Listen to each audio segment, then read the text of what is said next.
Hi വിവേസ്, ഇന്ന് ഞാനിവിടെ ചെയ്യാൻ പോകുന്നത് പരിപ്പ് വടയാണ്. അപ്പോൾ അതിന് വേണ്ടിയിട്ട് ഞാൻ കുറച്ച് 200 പരിപ്പ് ഞാനിവിടെ കുതിർത്ത് ഒരു 3 മണിക്കൂർ ഞാൻ കുതിർത്തിട്ട് അതിനെ ഒന്ന് കഴുകി വെള്ളം ഒന്ന് മാറ്റിയിട്ട് എടുത്ത കടലപ്പരിപ്പാണിത്. പിന്നെ നമുക്കിനി ഇതിലേക്ക് വേണ്ടത്, ഇതിലേക്ക് ഞാൻ കുറച്ച് സവാള അരിഞ്ഞെടുത്തിട്ടുണ്ട്. ഇത്ര സവാള ഞാൻ എടുത്തിട്ടുള്ളൂ.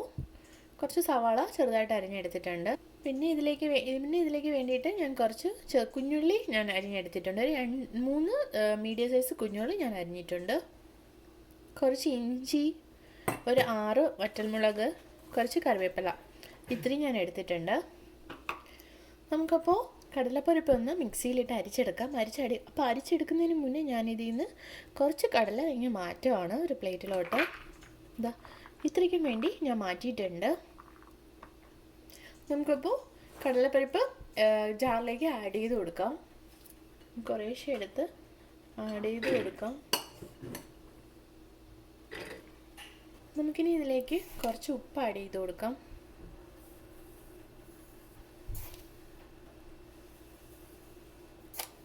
ഇനി ഇതിലേക്ക് ഞാൻ നമ്മുടെ കറിവേപ്പിലയും ഇഞ്ചിയും വറ്റൽമുളകും കൂടെ ഇതിലോട്ട് ഇട്ട് കൊടുക്കുവാണ്. ഇനി ഇതിലേക്ക് നമ്മൾ അടിച്ച് വെച്ചിരിക്കുന്ന വെളുത്തുള്ളി കൊച്ചുള്ളി ആഡ് ചെയ്ത് കൊടുക്കാം. വെളുത്തുള്ളി അല്ല, ചെറിയ ഉള്ളി. ഇതിലേക്ക് അരിഞ്ഞു വെച്ചിരിക്കുന്ന സവാള. നിങ്ങൾക്ക് വേണമെങ്കിൽ കടല സെപ്പറേറ്റായിട്ട് മിക്സിയിൽ അടിച്ചതിന് ശേഷം വെളുത്തുള്ളിയും നമ്മുടെ വറ്റൽമുളക് എല്ലാം കൂടെ ചേർത്ത് സെപ്പറേറ്റ് അടിച്ചെടുക്കാം. ഞാനിതിപ്പോൾ ഒരുമിച്ച് അടിച്ചെടുക്കുവാണ്. ഇനി ഇതിലേക്ക് ലാസ്റ്റ് കുറച്ച് കായ്പ്പൊടി ആഡ് ചെയ്യുവാണ്. നമുക്കിതൊന്ന് അടിച്ചെടുക്കാം. നമ്മുടെ പരിപ്പ് കൂടെയൊക്കെയുള്ള ഇത് എല്ലാം മിക്സ് ചെയ്ത് ഞാൻ പരിപ്പെല്ലാം ഇവിടെ അരച്ചെടുത്തു. അപ്പം നമ്മൾ അരയ്ക്കുമ്പോൾ ഒരു കാര്യം ശ്രദ്ധിക്കുക, ഒരുപാട് അങ്ങ് പേസ്റ്റ് മാതിരി അരയാതെ ഒരു പരുവത്തിന് നമ്മൾ എടുക്കുക. നമ്മൾ ഒരു മീഡിയം ലെവലിൽ നിൽക്കണം. ഒരുപാട് അങ്ങ് അരയാതെ ആവരുത്, എന്നാൽ ഒരുപാട് അങ്ങ് അരഞ്ഞും പോകരുത്. ആ രീതിയിൽ നമ്മൾ എടുക്കണം. പിന്നെ ഞാനിതിലേക്ക് നമ്മൾ മാറ്റി വെച്ചിരുന്ന കടലപ്പരിപ്പ് കൂടി ആഡ് ചെയ്യുവാണ്. ഇനി ഞാൻ ഇതിലേക്ക് കുറച്ച് മസാല ആഡ് ചെയ്യണം. മസാല എന്ന് പറയുമ്പോൾ ഗരം മസാല നമ്മളെല്ലാം കൂടെ പൊടിച്ച് വെച്ചിരിക്കുന്നത് ഞാൻ ഒരു പിഞ്ച് ഒന്നും നമ്മൾ ഇട്ടു എന്ന് അറിയാൻ പറ്റാത്ത രീതിക്ക് വേണം നമ്മൾ ആഡ് ചെയ്യാനായിട്ട്. ലേശമേ ഞാൻ ആഡ് ചെയ്തിട്ടുള്ളൂ. കാര്യം അതിനൊരു പ്രത്യേക മണവും കൂടെ കിട്ടും മസാലയും കൂടെ ആഡ് ചെയ്തിരിക്കുമ്പോഴത്തേക്കും. എന്നാൽ നമ്മൾ ഇട്ടെന്ന് അറിയാനും പാടില്ല. ആ രീതിക്ക് വേണം നമ്മൾ ആഡ് ചെയ്യാനായിട്ട്.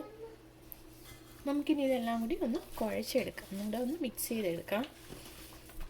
ഇതിനകത്ത് ഒട്ടുമേ വെള്ളം ഒഴിക്കരുത്. കാര്യം നമ്മൾ ആ പരിപ്പൊന്ന് ഊറ്റി വെള്ളം മാറ്റി വെച്ചേക്കുന്നില്ല. അതിനകത്ത് ഒരു വെള്ളം ഉണ്ടാവും. പിന്നെ നമ്മൾ സോൾട്ടും കൂടി ആഡ് ചെയ്യുമ്പോഴത്തേക്കും നമുക്കിത് കുഴച്ചെടുക്കാൻ പറ്റും. സോ ഒട്ടുമേ വെള്ളം നിങ്ങൾ ആഡ് ചെയ്യരുത്. പിന്നെ നമ്മൾ വറ്റൽമുളക് എടുക്കുമ്പോഴത്തേക്കും നിങ്ങളുടെ എരിവിനനുസരിച്ച് എടുത്തുകൊള്ളണം.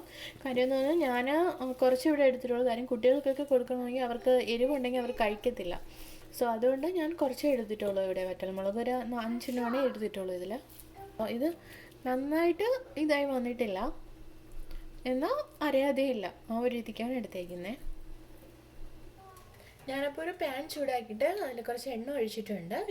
എണ്ണ ഒന്ന് ചൂടായതിന് ശേഷം നമുക്കിതിലേക്ക് പരിപ്പ് വട ഉണ്ടാക്കി ഇട്ട് കൊടുക്കാം. അപ്പോൾ ഞാൻ ഇതിലേക്ക് ശകലം ഒരു തരിയായിട്ട് ഇട്ട് കൊടുത്തിട്ടുണ്ട്. കാരണം എന്ന് പറഞ്ഞാൽ ആ എണ്ണ ഒന്ന് ചൂടായോ എന്ന് അറിയാനാണ്. അപ്പോൾ നമുക്കിപ്പോൾ എണ്ണ ചൂടായിട്ടുണ്ട്, അതുകൊണ്ട് മുകളിൽ പൊങ്ങി വരുന്നുണ്ട്. നമുക്കിതിലേക്ക് പരിപ്പ് വട പരത്തി ഇട്ട് കൊടുക്കാം. പരത്തുന്നതിന് മുന്നേ നമ്മൾ കൈ കുറച്ച് നന്നായിട്ട് വെള്ളം ഒന്ന് നമ്മുടെ കയ്യിൽ പുരട്ടിയിട്ട് വേണം നമ്മളിത് പരത്തിയെടുക്കാനായിട്ട്. പരിപ്പിന് വേണ്ടി കണ്ടോ, നമ്മുടെ കയ്യിൽ നടുക്കോട്ട് വെച്ച് കൊടുക്കാം. ഇങ്ങനെ പരത്തിയെടുക്കുക. നമ്മുടെ കയ്യിൽ വെള്ളം തൊട്ടില്ല എന്നുണ്ടെങ്കിൽ നമ്മുടെ കയ്യിൽ അത് പറ്റിപ്പിടിക്കാൻ ചാൻസ് ഉണ്ട്. അതുകൊണ്ടാണ് നമ്മളിത് കയ്യിലെടുക്കുമ്പോഴത്തേക്കും വെള്ളം ഒന്ന് കയ്യിൽ പുരട്ടിയിട്ട് വേണം ഇത് കയ്യിൽ എടുക്കാനെന്ന് പറയുന്നത്.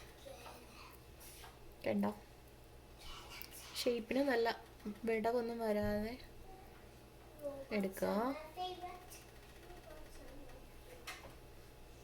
കണ്ടോ, ഇനി നമുക്കിത് എണ്ണയിലേക്ക് ഇട്ട് കൊടുക്കാം.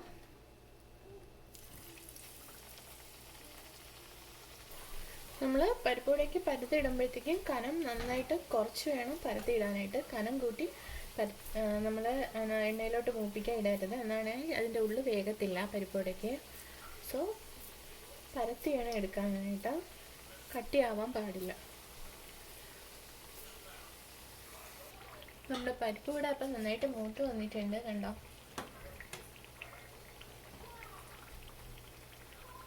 നമുക്കിനി ഇതൊരു പ്ലേറ്റിലോട്ട് മാറ്റാം. നമ്മുടെ ചൂട് പരിപ്പോടെ ഇവിടെ റെഡി ആയിട്ടുണ്ട്, കണ്ടോ. അപ്പോൾ നിങ്ങൾക്ക് ഇഷ്ടപ്പെട്ടുവെങ്കിൽ നിങ്ങൾ ഇതുപോലെ ഒന്ന് ട്രൈ ചെയ്ത് നോക്കുക, ഈ റെസിപ്പീസ് ആഡ് ചെയ്ത്. സോ പിന്നെ നമ്മൾ ഇവിടെ വറ്റൽമുളകാണ് എടുത്തിട്ടുള്ളത്. നിങ്ങൾക്ക് പച്ചമുളകും കൂടെ വേണമെങ്കിൽ ആഡ് ചെയ്യാം. ചെറുതായിട്ട് കട്ട് ചെയ്തിട്ട് കുഞ്ഞു കുഞ്ഞായിട്ട് ആഡ് ചെയ്ത് ഇതിനകത്തോട്ട് ആഡ് ചെയ്ത് കൊടുക്കാം. സോ ഞാനിപ്പോൾ ഈ പച്ചമുളക് കൂടെ എടുത്തിട്ടില്ല, കാര്യം അത്രയും എരിവ് വേണ്ട. സോ നിങ്ങൾക്ക് ഇഷ്ടപ്പെട്ടുവെങ്കിൽ ലൈക്ക് ചെയ്യുക, ഷെയർ ചെയ്യുക, സബ്സ്ക്രൈബ് ചെയ്യുക. Thanks for watching.